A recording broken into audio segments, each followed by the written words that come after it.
Evening ഡിബേറ്റിൽ ഇനി സംസ്ഥാന കലോത്സവത്തിന്റെ ഒരുക്കങ്ങളെക്കുറിച്ചാണ്. കൗമാര കലയ്ക്ക് അരങ്ങുണരാൻ ഒരാഴ്ചകാലം മാത്രം ബാക്കി നിൽക്കെ ഒരുക്കങ്ങളുടെ അവസാന ഘട്ടത്തിലാണ് തലസ്ഥാന നഗരി. ജനുവരി 4 മുതൽ 8 വരെയാണ് 63ാമത് സംസ്ഥാന സ്കൂൾ കലോത്സവം തിരുവനന്തപുരത്ത് നടക്കുന്നത്.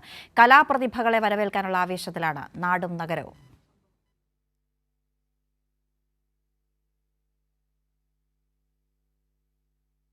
കേരള സംസ്ഥാന സ്കൂൾ കലോത്സവത്തിന് ഇനി ഒരാഴ്ചക്കാലം മാത്രമാണ് ദൂരമുള്ളത്. കുരുന്നുകളുടെ കലാപ്രകടനത്തെ വരവേൽക്കാൻ തിരുവനന്തപുരം നഗരം ഒരുങ്ങിക്കഴിഞ്ഞു. അതിന്റെ അവസാന ഘട്ടത്തിലേക്ക് നഗരം മാറി. കലകളുടെ സംഗമവേദിയായി തലസ്ഥാനം ഇനി കലസ്ഥാനമായി മാറും.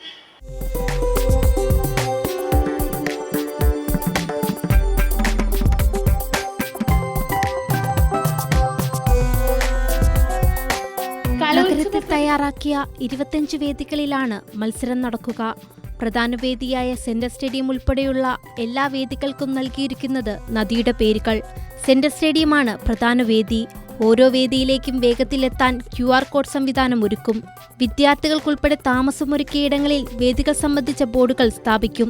Thiruvananthapuram railway station, bus stand എന്നിവിടങ്ങളിൽ ഹെൽപ്പ് ഡെസ്കുകളും ഉണ്ടാകും. കലോത്സവത്തിന് മുന്നോടിയായി പുറത്തിറക്കിയ പ്രൊമോ വീഡിയോകൾ ഇതിനോടകം തന്നെ ശ്രദ്ധയാകർഷിച്ചിട്ടുണ്ട്. 8 വർഷത്തിനു ശേഷം വേദിയാകുന്ന തിരുവനന്തപുരത്തെ പ്രധാന ഇടങ്ങൾ കൂടി ഉൾപ്പെടുത്തിയാണ് പ്രൊമോ വീഡിയോ തയ്യാറാക്കിയിരിക്കുന്നത്.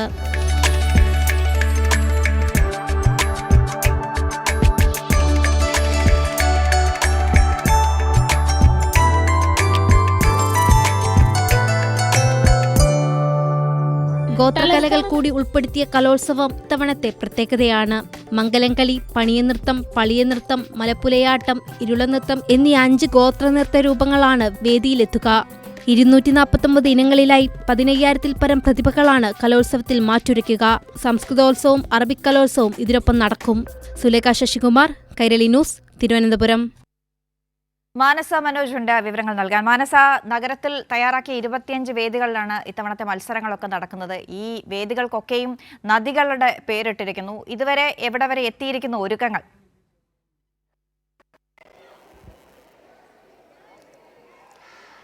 തീർച്ചയായും അന്ന നേരത്തെ സൂചിപ്പിച്ചതുപോലെ തന്നെ അവസാന ഘട്ട ഒരുക്കത്തിലാണ് ഈ കലോത്സവ ഒരുക്കം എത്തി നിൽക്കുന്നത്. നിലവിൽ നമ്മൾ പ്രധാന വേദിയായ സെൻട്രൽ സ്റ്റേഡിയത്തിലേക്കാണ് ഉള്ളത്. ദൃശ്യങ്ങളിൽ നിന്നും വ്യക്തമാകും.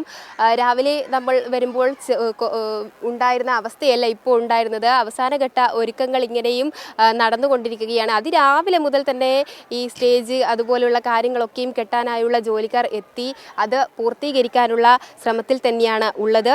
ഒപ്പം തന്നെ പ്രധാനമായും എടുത്തു പറയേണ്ടത് ഈ 25 വേദികൾക്കും ഇത്തവണ നിർദ്ദേശിക്കുന്നത് നദികളുടെ പേരാണ്. ഇതുവരെയും പേരുകളൊന്നും തന്നെ എവിടെയും സ്ഥാപിച്ചിട്ടില്ല. എങ്കിൽ കൂടിയും അതിൻ്റെ ഒരു ആകാംക്ഷ കൂടിയുണ്ട്. കാരണം കഴിഞ്ഞ വർഷത്തെ അടക്കം വേദികൾക്ക് ഒരുക്കിയ പേരുകൾ വളരെ ശ്രദ്ധ ആകർഷിച്ചിരുന്നു. അതുപോലെ തന്നെയാണ് ഇത്തവണ നദികളുടെ പേരാണ് വേദികൾക്ക് ഇടാനായി തീരുമാനിച്ചിരിക്കുന്നത്. ഒപ്പം തന്നെയാണ് ഞാൻ നേരത്തെ സൂചിപ്പിച്ചതുപോലെ തന്നെ ഓരോ വേദിയിലേക്കും വേഗത്തിൽ എത്താൻ QR കോഡ് സംവിധാനം, അതായത് പല ജില്ലകളിൽ നിന്നായി വരുന്ന കുട്ടികളാണ്. അതുകൊണ്ട് അവർക്ക് അല്ലെങ്കിൽ അധ്യാപകർക്ക് ഈ സ്ഥലങ്ങൾ പരിചിതമായിരിക്കില്ല. അതുകൊണ്ട് എത്താനുള്ള എളുപ്പത്തിന് വേണ്ടി QR കോഡ് സംവിധാനങ്ങൾ ഒരുക്കുന്നുണ്ട്. ഒപ്പം തന്നെ താമസിക്കുന്ന സ്ഥലത്ത് വേദികൾ സംബന്ധിച്ചുള്ള വിവരങ്ങൾ തയ്യാറാക്കി വെച്ചിട്ടുണ്ട്. ഒപ്പം തന്നെ വേദികളിൽ നിന്നും മറ്റ് വേദികളിലേക്ക് പോകാനുള്ള എല്ലാ യാത്രാ സൗകര്യങ്ങളും തന്നെ ഒരുക്കിയിട്ടുണ്ട്. ഇതൊക്കെയും ഇത്തവണത്തെ കലോത്സവത്തെ അതിഗംഭീരമാക്കാനുള്ള ഒരു മുൻകരുതൽ നടപടി തന്നെയാണ്. മാത്രമല്ല ഇത്തരത്തിൽ എല്ലാവിധ സൗകര്യങ്ങളും ഒരുക്കുമ്പോൾ കുട്ടികളും അതോടൊപ്പം തന്നെ എളുപ്പത്തിൽ എല്ലാ വേദികളിലേക്കും എത്താനുള്ള ഒരു സൗകര്യം കൂടിയാണ് ഉണ്ടാകുന്നത്. ഒപ്പം പ്രധാനമായും പറയാനുള്ളത് ഇത്തവണത്തെ കലോത്സവത്തിന് മുന്നോടിയായി ഒരുക്കുന്ന ഈ പ്രൊമോ വീഡിയോകളാണ്. 8 വർഷത്തിന് ശേഷമാണ് തിരുവനന്തപുരം നഗരത്തിൽ വീണ്ടും ഒരു കലോത്സവം എത്തുന്നത്. ദിവസങ്ങൾ, അതായത് ഇനി 5-6 ദിവസങ്ങൾ കഴിഞ്ഞാൽ കലസ്ഥാനമായി മാറുന്ന തലസ്ഥാനത്തെയാണ് നമ്മൾ കാണാൻ പോകുന്നത്. അതുകൊണ്ട് തന്നെ തലസ്ഥാനത്തിൻ്റെ വിവിധ പ്രദേശങ്ങൾ ഉൾച്ചേർന്ന വീഡിയോകളാണ്. അതായത് 1000 റീലുകളാണ് വിവിധ സ്കൂളുകളിൽ നിന്നായി അയച്ചു കൊടുത്തത്. അത് ഇതിനോടകം തന്നെ ശ്രദ്ധയാകർഷിച്ചിട്ടുണ്ട്. അതുകൊണ്ട് തന്നെ പ്രധാന ഇടങ്ങൾ ഉൾപ്പെടുത്തിയുള്ള റീലുകളും നമ്മളും കണ്ടുവരികയാണ്. നല്ല ഭംഗിയിൽ തന്നെയാണ് ഓരോ സ്കൂളുകളും വിദ്യാഭ്യാസ വകുപ്പിന് ഇത് അയച്ചു കൊടുത്തിരിക്കുന്നത്. ഒപ്പം തന്നെ പറയേണ്ടത് 249 ഇനങ്ങളിലായി 15,000-ൽ പരം കുട്ടികളാണ് ഇത്തവണ കലോത്സവത്തിനായി പങ്കെടുക്കുന്നത്. ഈ മാത്രമല്ല ഗോത്രകലകൾ കൂടി ഉൾപ്പെടുത്തിയ കലോത്സവമാണ് ഇത്തവണത്തെ വലിയൊരു കൂടിയുണ്ട്. ഗോത്രകലകൾ ഉൾപ്പെടുത്തിയ കലോത്സവം കൂടിയാണ് ഇത്തവണ.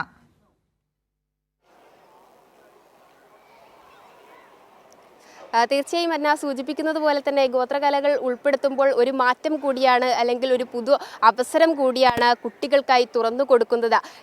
എന്നും LDF സർക്കാർ ജനങ്ങൾക്കൊപ്പം തന്നെയായിരുന്നു, അതോടൊപ്പം തന്നെ ന്യൂനപക്ഷങ്ങൾക്കൊപ്പം തന്നെയായിരുന്നു. അത് ഒന്നുകൂടി കലോത്സവത്തിൽ കൂടി പ്രകടമാക്കുകയാണ്. ഇത്തരത്തിൽ ഗോത്ര കലകൾ കൂടി ഉൾപ്പെടുത്തുമ്പോൾ അത് കലോത്സവത്തെ ഒന്നുകൂടി വർദ്ധിപ്പിക്കുമെന്ന് തന്നെയാണ് മനസ്സിലാക്കാൻ സാധിക്കുന്നത്. ഇത്തവണ ഇത്തരത്തിൽ നിരവധി പ്രത്യേകതകൾ തന്നെയാണ് കലോത്സവത്തെ സംബന്ധിച്ചിടത്തോളം ഉള്ളത്.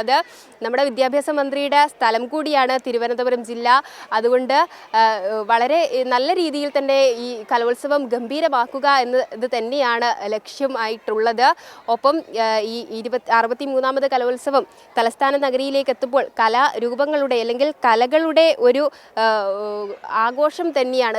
ഈ കഴിഞ്ഞ ദിവസങ്ങളിൽ ചലച്ചിത്രോത്സവമായിരുന്നു തലസ്ഥാനം കണ്ടിരുന്നതെങ്കിൽ വിവിധ കലകളുടെ ഒരു പൂരം തന്നെ കാണാനാണ് പോകുന്നത്. 4 മുതൽ 8 വരെയാണ് കലോത്സവം നടക്കുന്നത്. 5 രാപ്പകലുകളാണ്. കുട്ടികളുടെ വിവിധ കലാരൂപങ്ങൾ, അവരുടെ കഴിവുകൾ ഒക്കെയും തന്നെ വിലയിരുത്തുന്ന ഒരു പ്രധാന ഉത്സവമാണ്. അതുകൊണ്ട് തന്നെ തലസ്ഥാനം എത്രയും പെട്ടെന്ന് സജ്ജമാവുക എന്നുള്ളതാണ് ഇപ്പോൾ പ്രധാനമായും മുന്നോട്ട് വെക്കുന്നത്. അതിൻ്റെ എല്ലാ മിനുക്കുപണികളുമാണ്, അവസാനഘട്ട ഒരുക്കമാണ് നമ്മൾ കണ്ടുകൊണ്ടിരിക്കുന്നത്. നിലവിൽ ഇപ്പോൾ നമ്മൾ സെൻട്രൽ സ്റ്റേഡിയത്തിലാണ്. ഇതുപോലെ ഉള്ള മറ്റ് വേദികളിലും പണി പൂർത്തിയാക്കാനുള്ള എല്ലാവിധ ഒരുക്കങ്ങളും തന്നെയാണ്. ഈ വിവിധ നദികളുടെ പേരുകൂടി വരുമ്പോൾ ഒന്നുകൂടി വേദിയെ ഭംഗിയാക്കും എന്നുള്ളതാണ് ഇപ്പോൾ എടുത്തു പറയാൻ തോന്നുന്നത്. അന്ന, IFFKയുടെ ആവേശവും ബഹളവും ഒക്കെ കഴിഞ്ഞ് അതിൻ്റെ ഒരു തണുപ്പിലേക്ക് കടക്കുന്നതിന് മുമ്പ് അടുത്ത കലാമാമാങ്കത്തിന് വേദിയാവുകയാണ്. അതിനുള്ള തയ്യാറെടുപ്പിലാണ് തിരുവനന്തപുരം ഉള്ളത്. 63ാമത് സംസ്ഥാന സ്കൂൾ കലോത്സവം ജനുവരി 4 മുതൽ 8 വരെ തിരുവനന്തപുരത്ത് നടക്കുന്നു. മാനസയാണ് വിശദമായ വിവരങ്ങൾ നൽകിയത്.